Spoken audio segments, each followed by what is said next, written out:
what I would encourage you all to do is think about any questions you want to ask Dr. Mustafa Barghouti, who'll be speaking a bit later. If you have those questions, please can you put them in the Q&A rather than the chat function. If you put them in the Q&A, then we'll be able to see them, and hopefully we'll have time to answer any of those questions. Our first speaker is Simon Dubbins, who's from Unite the Union, and he'll be talking about the links of the unions on Palestine and the work that Labour Palestine has been doing. Over to you, Simon. Okay, thanks very much, Sarah, and thanks very much for the invitation to say a few words at this event. It's great to be here, and I can already see it's a fantastic turnout. It's already over 300, and as always, it's a real pleasure and a privilege to be able to share a platform with Dr. Mustafa Barghouti again. It's great to see you. I just wanted to say really a very quick few words about Labour and Palestine and trade union work on Palestine.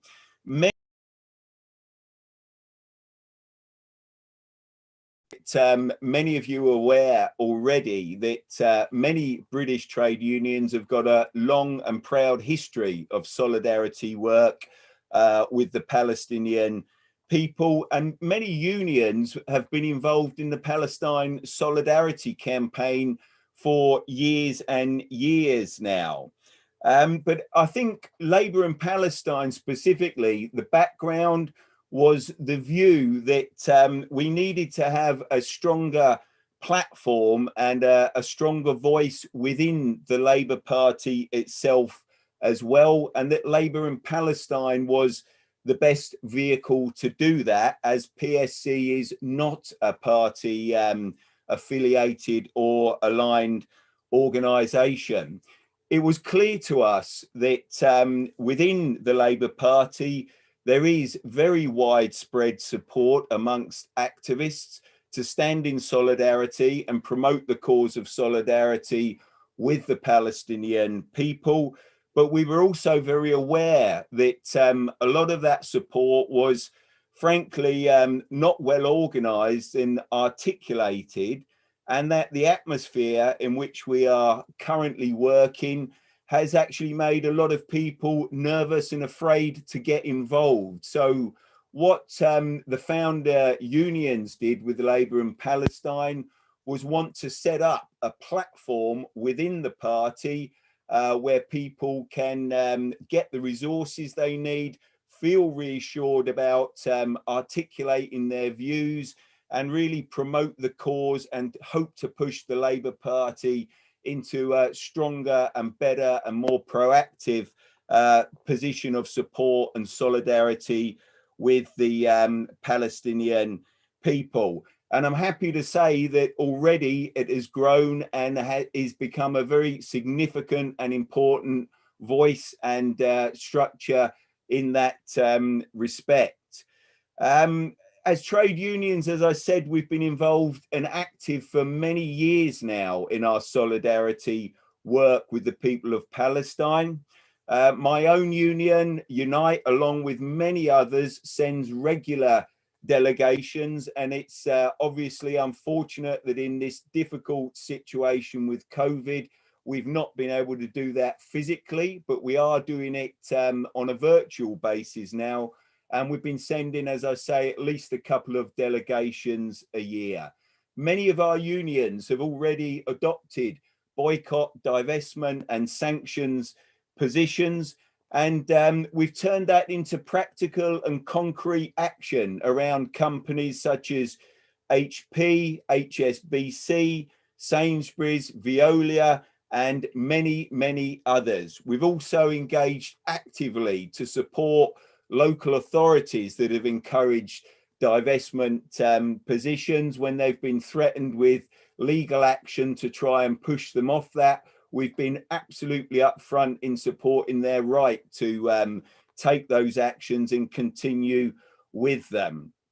We've also pushed our solidarity work within our international structures. And I'm happy to say that in a number of the global and European federations, there is now a growing awareness, a better understanding, and a clearer position of support for the Palestinian people, even if as yet that has not gone as far and is not as developed as we would like it to be.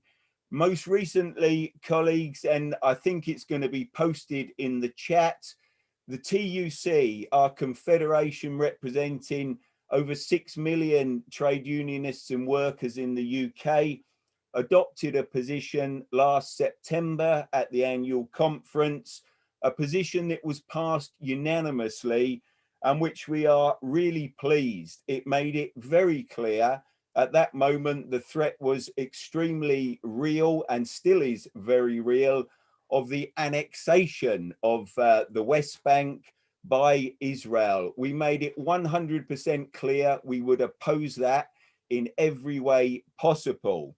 Another important point in that motion, and a real fundamental change, is we actually made it clear that we see Israel as moving towards creating a very structured system of apartheid, and we called for an end to that apartheid regime and structure.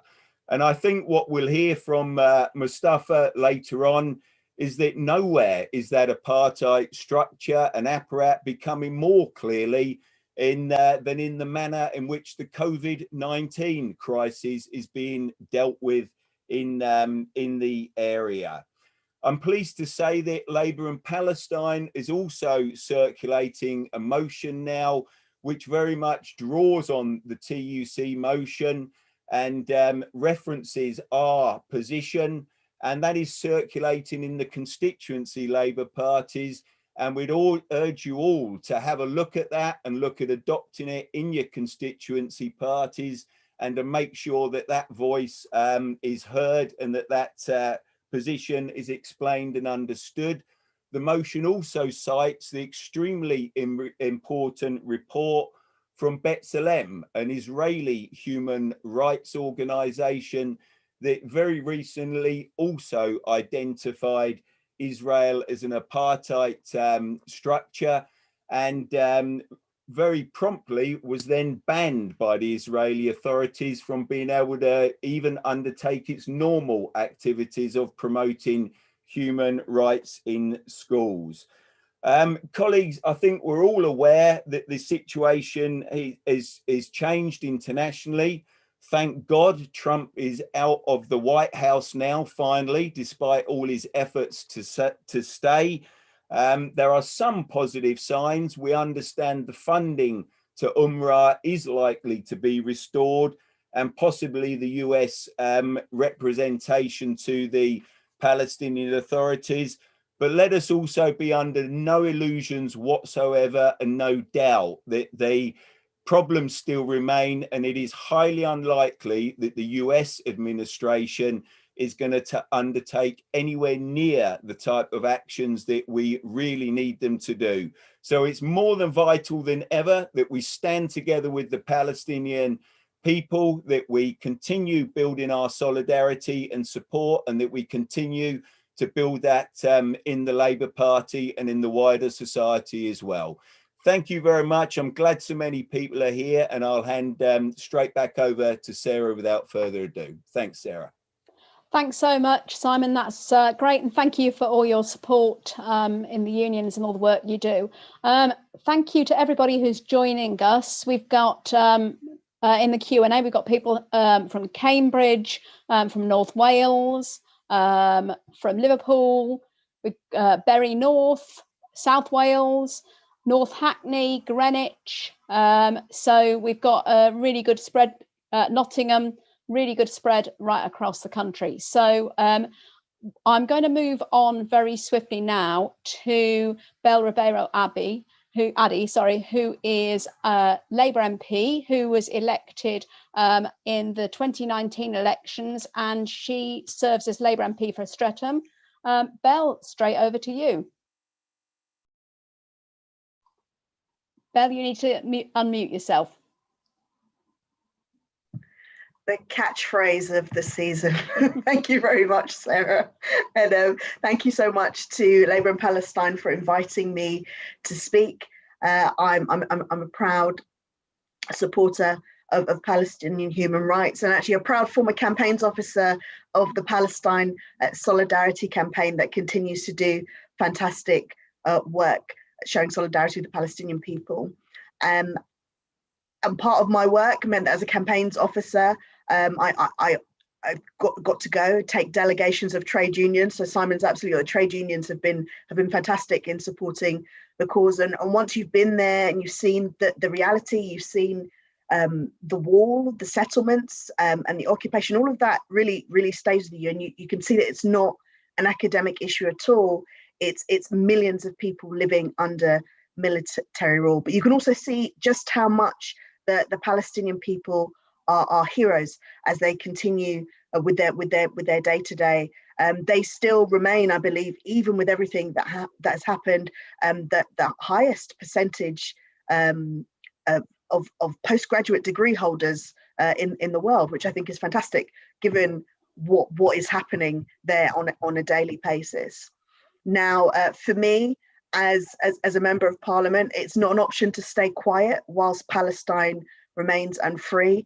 And you know, more and more as the debate has been stifled on the issue, I think to myself how some people attempt to be a bit more cautious about saying certain things so as not to, particularly in political circles. But I think to myself, if I hadn't come up working through the Palestine Solidarity campaign, I wouldn't have become a member of parliament. I think that's very, very important to me, and I think that should be something that people think about when they have reservations about speaking up for the Palestinian people. Now, we're here today to support the human rights of the Palestinian people and to state that with the very welcome defeat of Donald Trump in the US election, this really has to be the time that these rights are respected and backed up by international action and solidarity. Trump obviously was a complete threat to the Palestinian people, and the US and the UK have to change tack and become a friend to the Palestinian people. And I know other speakers are going to explain in more detail about the further threat of illegal annexation of Palestinian land, and we have to be opposed to this contravention of international law, the building of more settlements. In reality, that they're becoming towns and villages are an ever-growing threat to the prospects of justice for Palestine.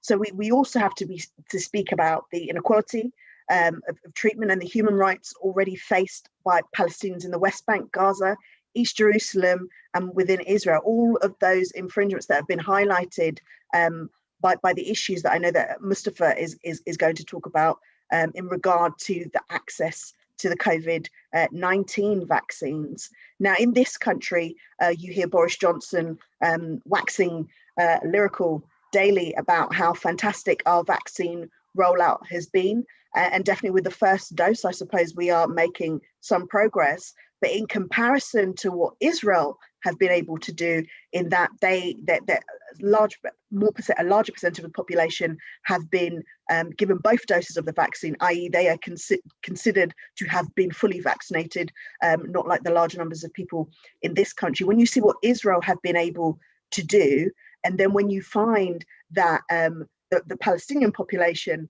haven't been granted the vaccine, the inequality is just staggering.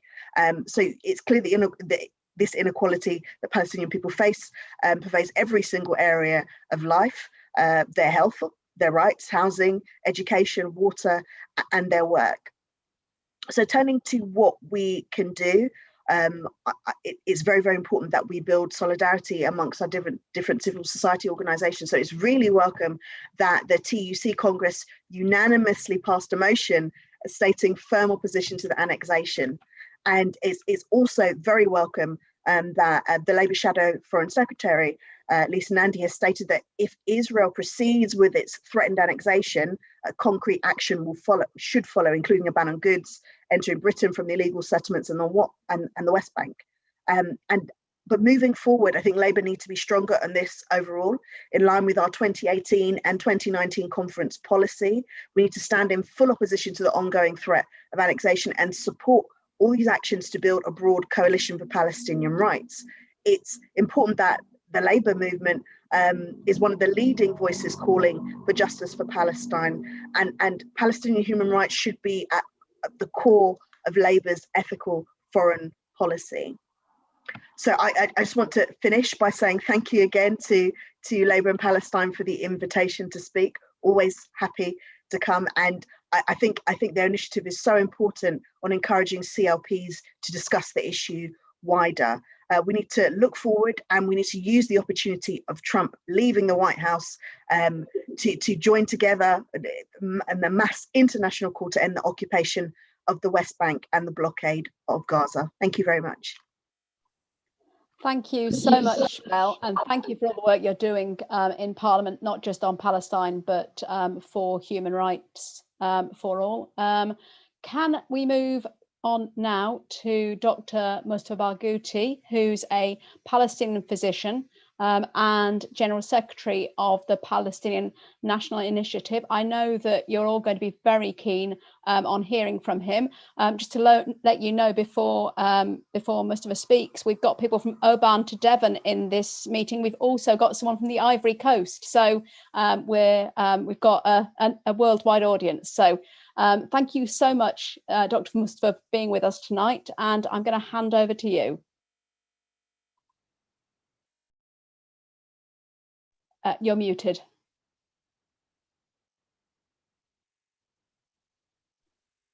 Thank you. Yeah, thank you so much. And let me start by thanking Labour Palestine for the invitation and for giving me this wonderful opportunity to speak to all of you. I thank everybody who's attending today. It means a lot to me. And let me thank Sarah, Bill, Simon, and Hugh for your very good preparation and for what you have just said in solidarity with Palestinian people. I would like to start by explaining the problem with COVID-19 in Palestine and what we have faced during these months in terms of discrimination that I called a system of medical apartheid, actually. The reality is that we could have been doing much better if we were free, if we were not occupied, if Israel did not have all these restrictions on us. The number of cases in Palestine have jumped dramatically. Officially, it is 180,000 cases. I mean, you have to consider we are talking here about only 5.3 million people. So 180,000 is a lot. But out of that, 51,000 is in Gaza and 20,000 are in Jerusalem. But the real number, I think, is much bigger than that. My estimation is that we had 400,000 cases. And if you count the population, this would be around 77.5% of the population, which is huge. The proof to that is actually, if we look at the statistics of the world and compare it with Palestine, the world cases per million people is 13,250 per million people in the world. In Palestine, it is, according to official figures, not to my figures, it's 34,000 or 35,000 cases per million, which is almost 3 times the world record. Of course, it is higher in Israel. It is 71,000 in Israel, but you have to consider the fact that the population age in Palestine is very young in comparison to Israel. So, and many people are young people, who about 50% are below the age of 15. So that's why we have a relatively smaller number than in Israel. But the interesting thing is the number of tests performed per million people. Worldwide, it is about 946,000 tests per million. In Israel, it's 1,147,000 per million. And in Palestine, it's only 194,000 per million. So Israel is practically doing almost 8 times more than us. And the world is doing almost 7 times more than us. So the lower number of tests explain why we have really a higher number of cases than what is reported officially. The big problem started not only with vaccination. Actually, before vaccination, we had smaller number of cases than in Israel. And we tried everything we could to stop the flow of communication between us and Israel through the checkpoints, or at least to control that. But Israel did nothing to help us. On the contrary, their control of the borders actually allowed more communication rather than more restrictions. And that's why eventually we found ourselves having so many cases. And then Israel managed to get vaccines. And the irony here is that Netanyahu paid much higher price for vaccines than any other country. And he got himself 14 million vaccines, which are enough to vaccinate all the Israeli, or the people who are carrying Israeli ID. But they ignored completely their responsibility as an occupying power, neglecting the needs of 5.3 million Palestinians.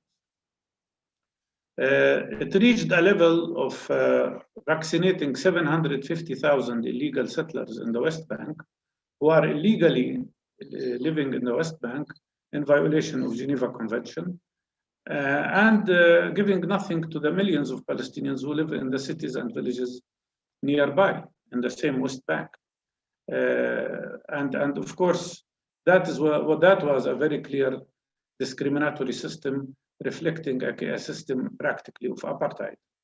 And in addition to that, there was a very serious situation in prisons where the Israeli Interior Minister decided to vaccinate the guards and the soldiers in the prisons, but not to vaccinate the 5,000 Palestinian prisoners. And only after we ran a campaign worldwide pressuring the Israeli government for this discriminatory practice, only after that campaign, just recently, they allowed the vaccination of the prisoners, but only after about 350 of them got sick, and some of them are really seriously infected with COVID-19.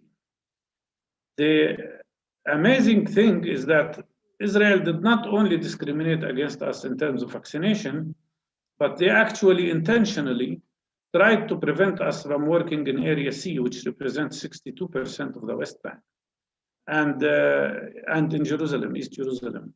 Many of our volunteers were arrested when they were trying to provide health education. Clinics that we established as non-governmental organizations, as civil society groups, were closed down by Israel, even when they were funded by the European Union. And the irony here is that while Israel is refraining from providing the vaccine as an occupying power, and that is very clearly stated in Geneva Convention, I will not go into the details of that, but if you are interested, I wrote an article in New York Times which indicated the responsibility of an occupying power. And Israel violated all of that.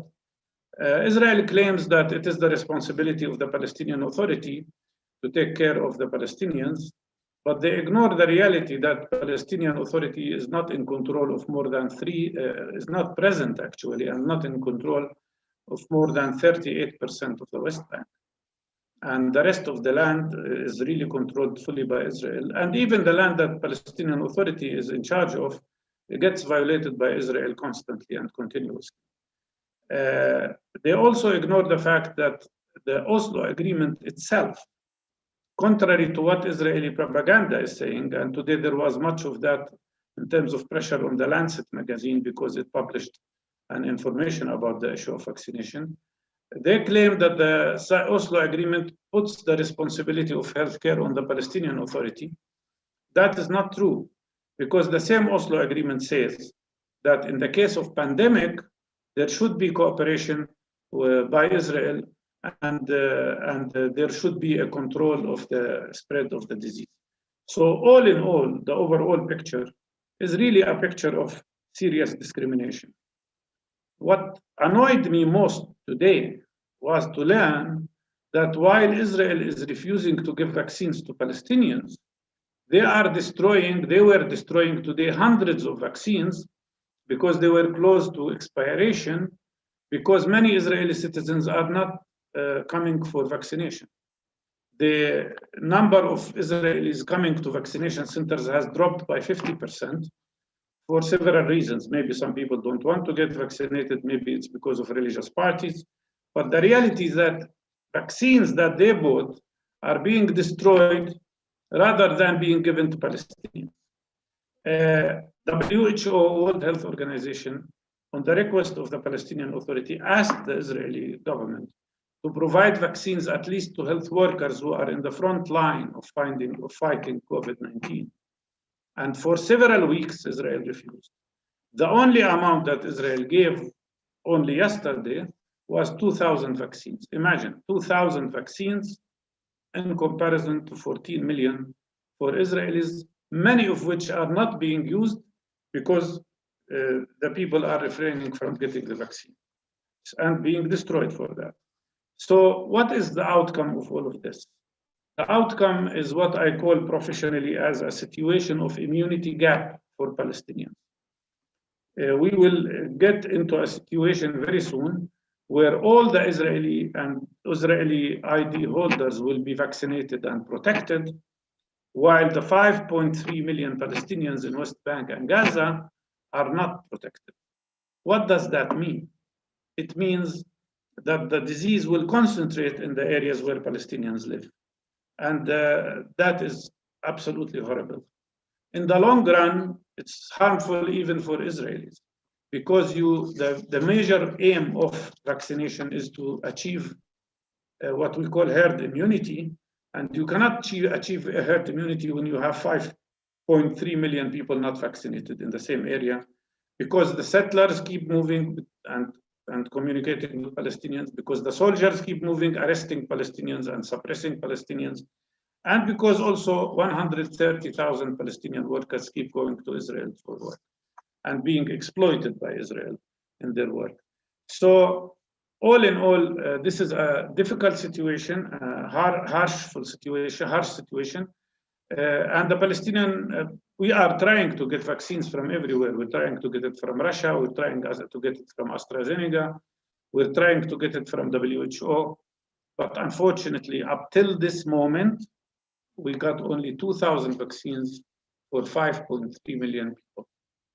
And we will keep trying, of course. But the problem here, which should be emphasized, is that the campaign against this Israeli discrimination should continue. I have a big worry about the situation in Gaza, because the 2.1 million people who live there do not have access up to now to any vaccine. It is not easy to transfer vaccines to Gaza. And Gaza, as you know, has very poor infrastructure. There was a moment when we had lack of oxygen and patients were dying because of lack of oxygen. In general, there is a weak infrastructure, and that, of course, reflects itself on the general situation. I would like to also to emphasize that one of the problems we face with vaccines is not only the costs of vaccine, but the question of accessibility. And here, I think, as a labor movement, you should be concerned with the fact that 95% of the vaccines worldwide have been already bought by rich countries. And that is creating a very big problem of access to poor countries and to middle-income countries. And that is a general problem that we face. The problem of discrimination between Israel and Palestinians is very clear in many ways. I mean, just let me remind you that the average GDP per capita in Palestine is only $2,400 per capita, while in Israel it's around $48,000. The expenditure on health in Palestine is only $344 per capita, while in Israel it's $3,324 per capita.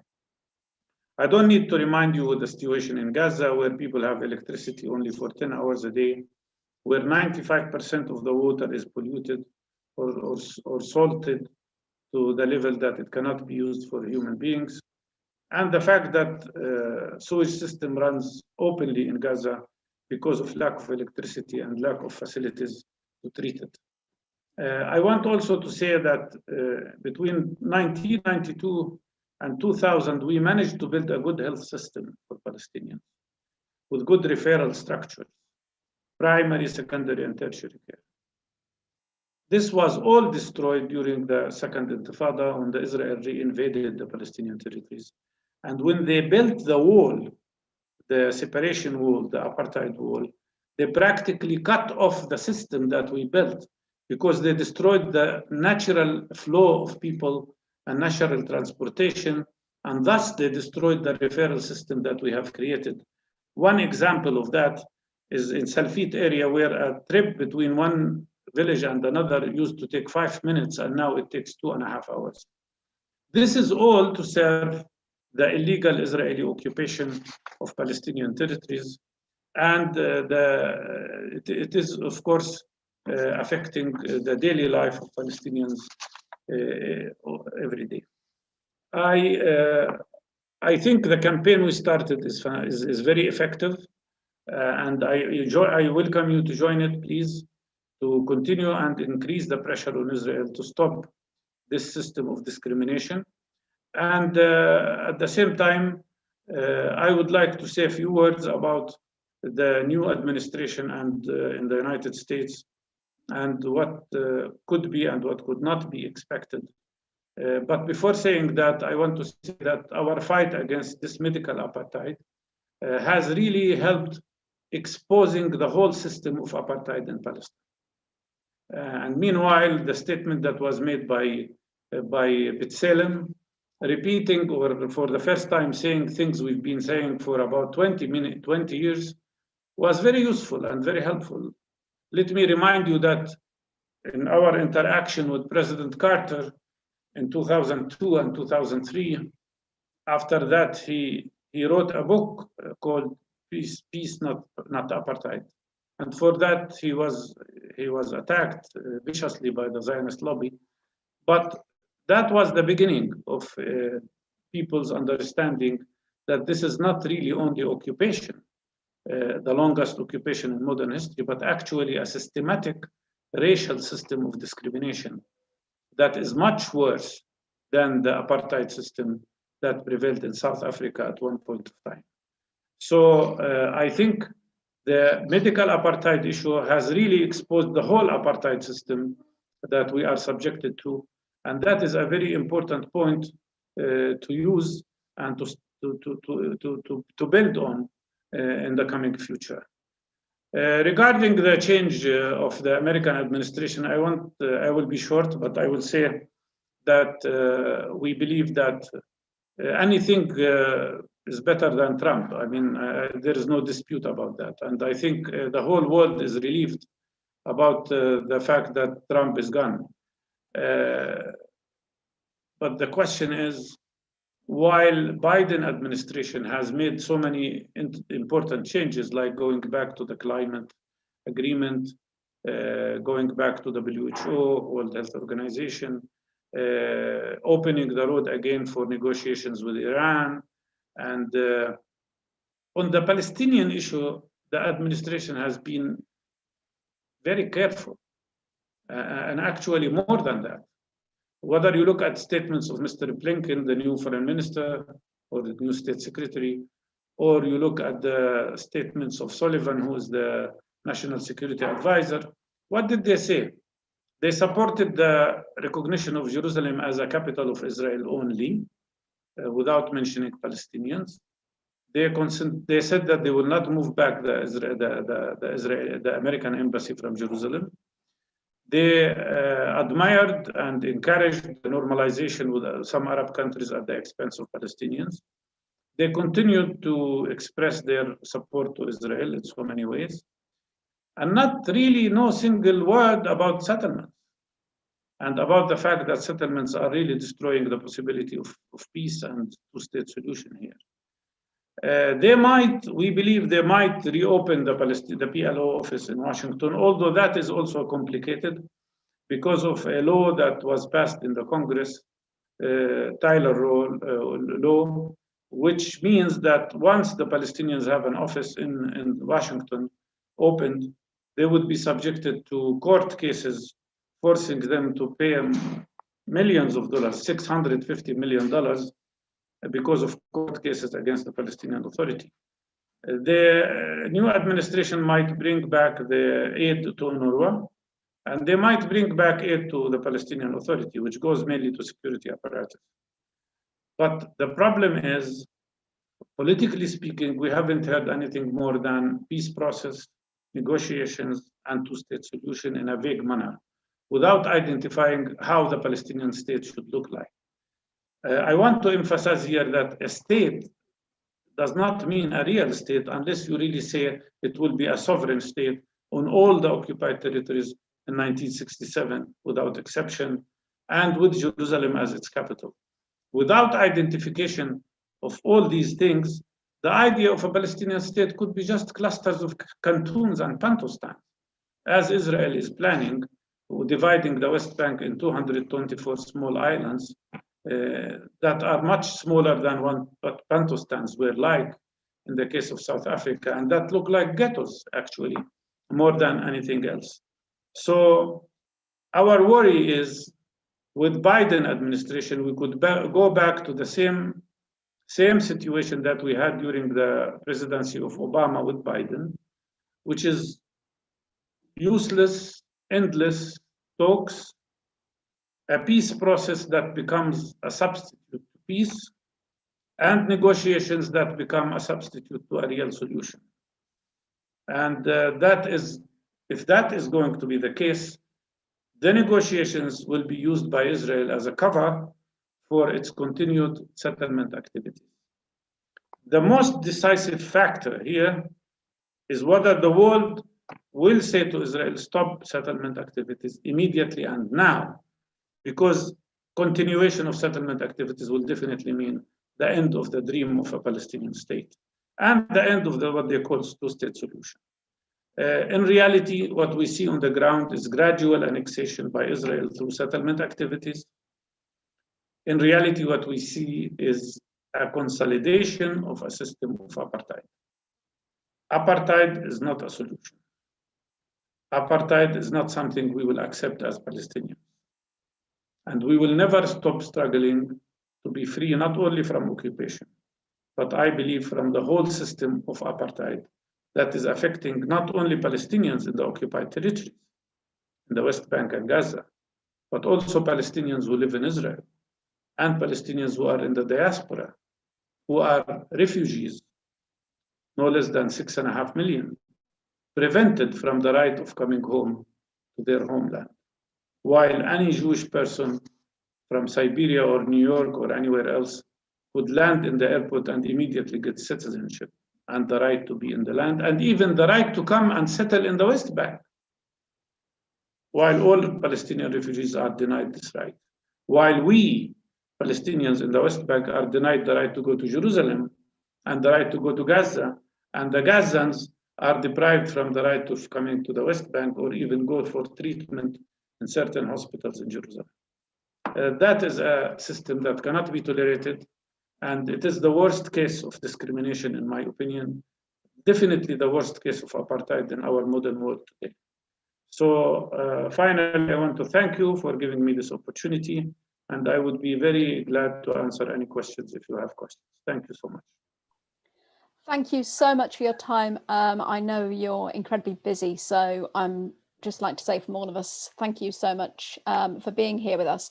There are over 500 people in this webinar, so that's fantastic. I will be moving on to our next speaker, but please do, if you've got questions for Dr. Mustafa Barghouti, if you put them in the Q&A, we will be trying to answer them at once our next speaker has finished. I'm just going to actually ask our next speaker, who is Hugh Lanning from Labour Palestine.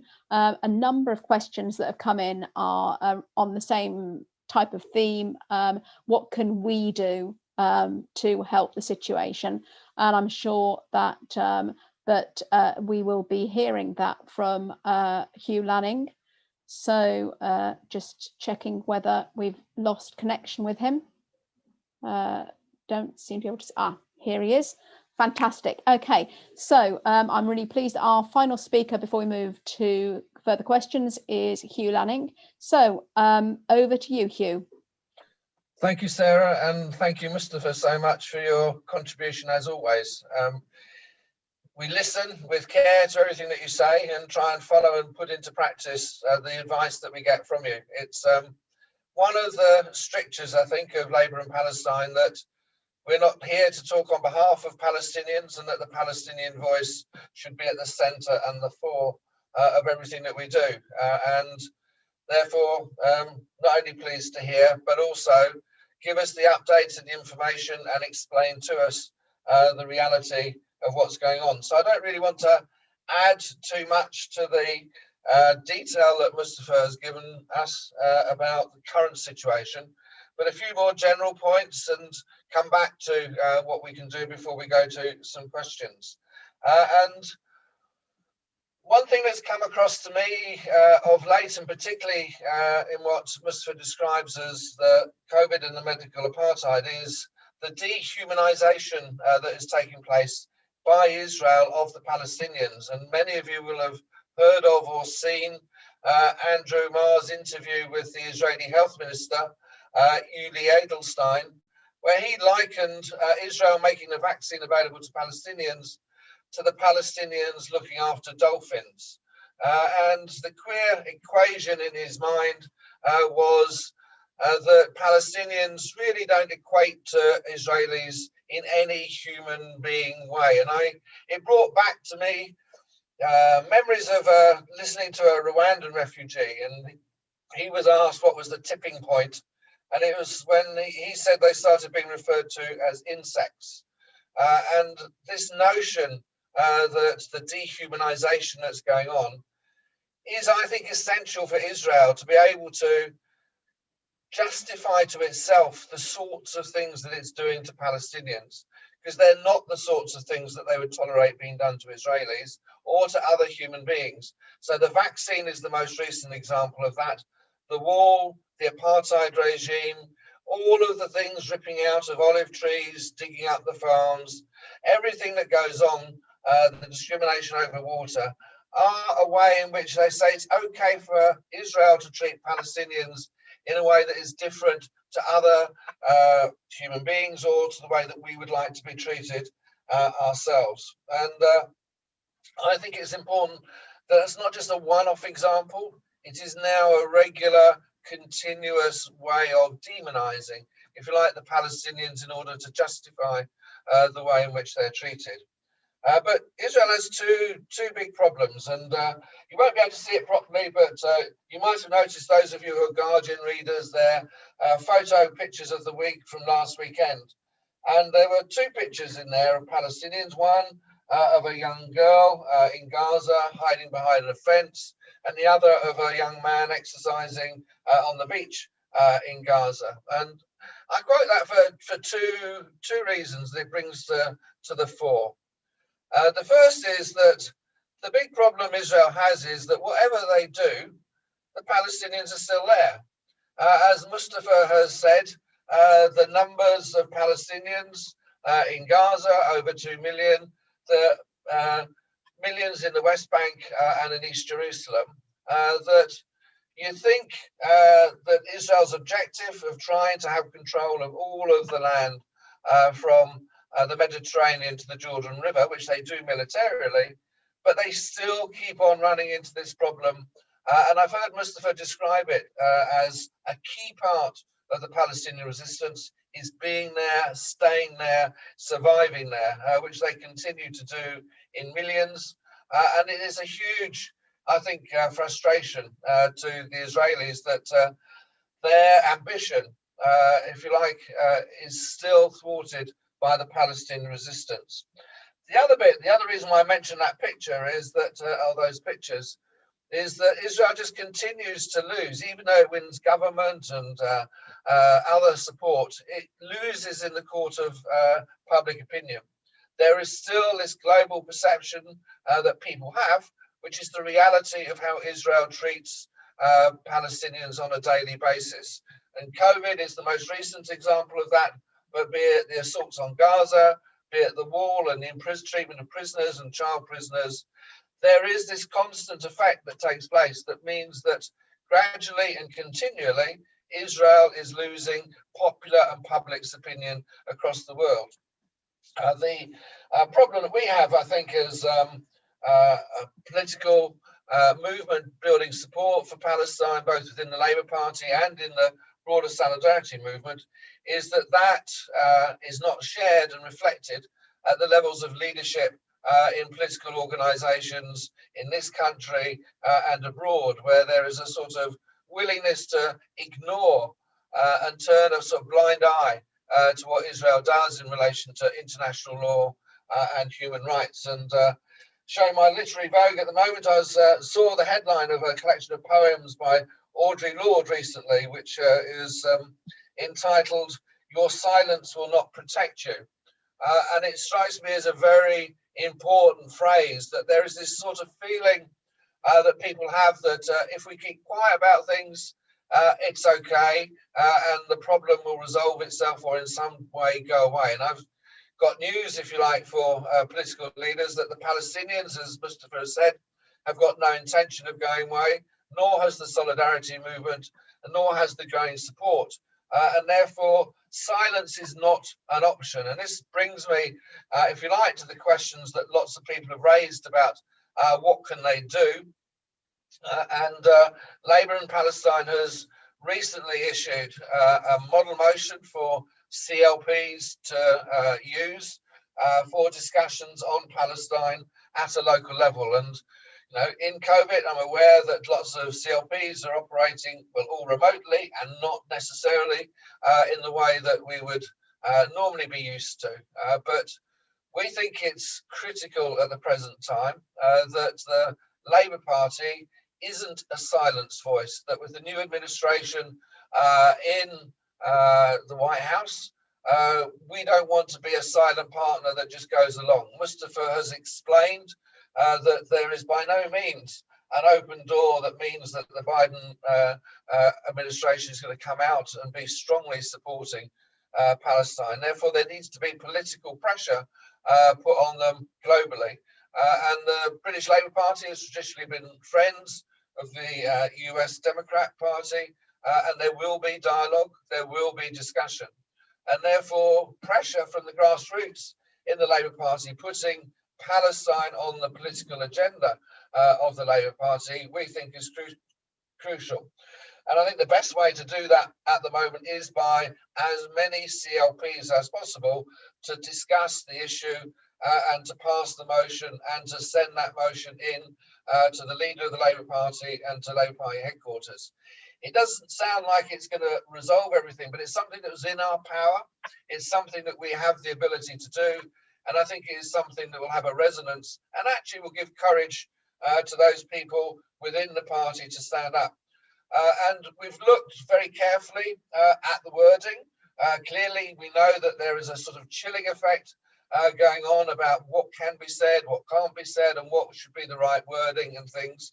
And we would advise you to try and use or stick as close to the wording in the motion as possible.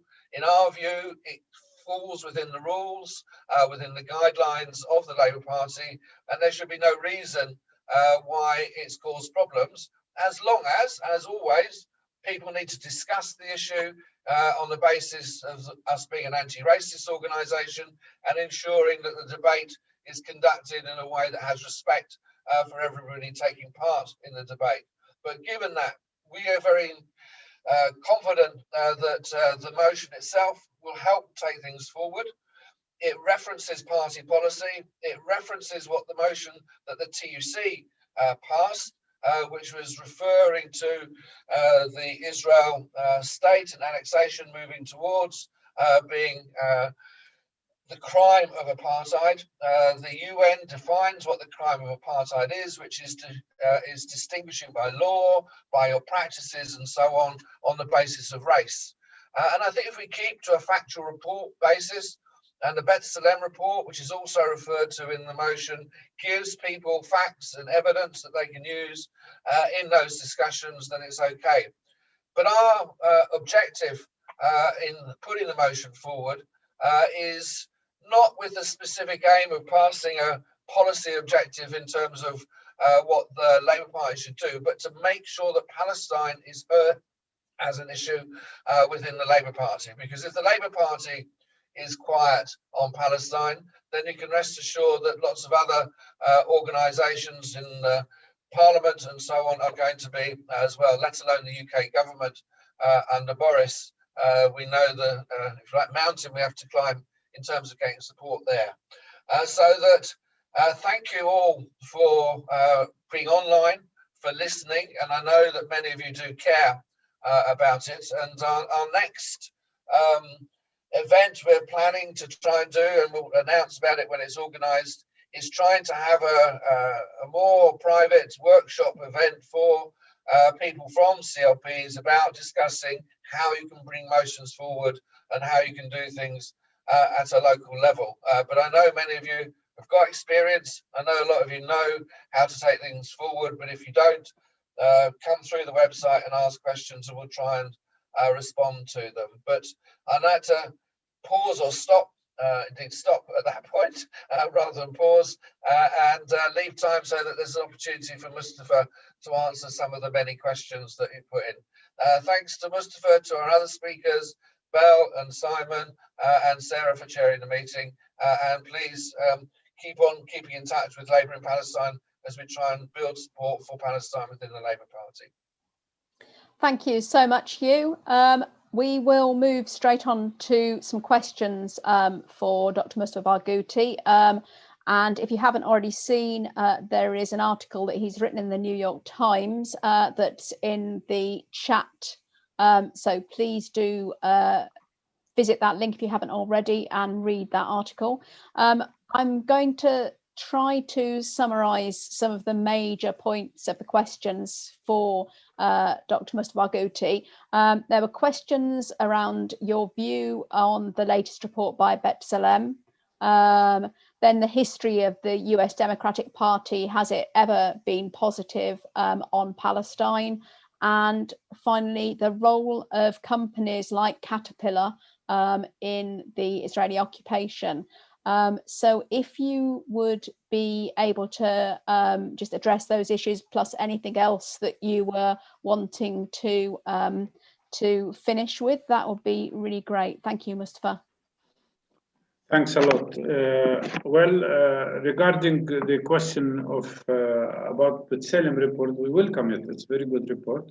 The good thing about the report is that it affirms what we have been saying for years, that this is a system of apartheid. But I think the value of B'Tselem report is that it concentrates on the fact that this is the whole system, the whole regime in Israel is a system of apartheid, that it is not restricted to only practices against Palestinians in the occupied territories, but actually it is affecting the whole of Israel and Palestine, and that it is very systematic. Of course, being a report coming from an Israeli organization, an Israeli human rights organization, made very good repercussions worldwide. I mean, it's one thing when Palestinians say something, and another thing when it comes from an Israeli source. So we noticed the positive value of that. I must also say that the fact that we raised the issue of medical apartheid has had very good responses worldwide. And there were so many articles that were written, including in The Guardian. There was a very interesting debate on Democracy Now! And it was even mentioned in CNN and NBC and in so many places. So that shows that our campaigns can be effective, and that when we expose the reality and bring in information, to the world and to the public, it can make a difference. So I see B'Tselem report as two things. First of all, as a courageous act from the side of this human rights organization, but also as a result of our work in terms of exposing this situation and gradually bringing in more and more Israelis.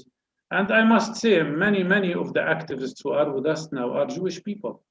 Jewish people in the United States, in the United Kingdom, and in many other places who are ashamed and do not accept that their name would be linked to this worst system of apartheid worldwide, which is very encouraging because I dream of a movement, of an anti-apartheid movement, which includes Palestinians, Israelis, and the Jewish people worldwide, as well as people in solidarity with Palestine.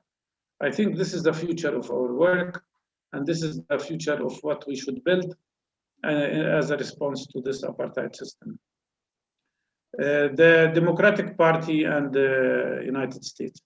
Of course, we know that the Democratic Party has always been biased to Israel, and the biggest financial support came during the Democratic Party governance, including military aid to Israel. But I see also a very important opportunity in the United States.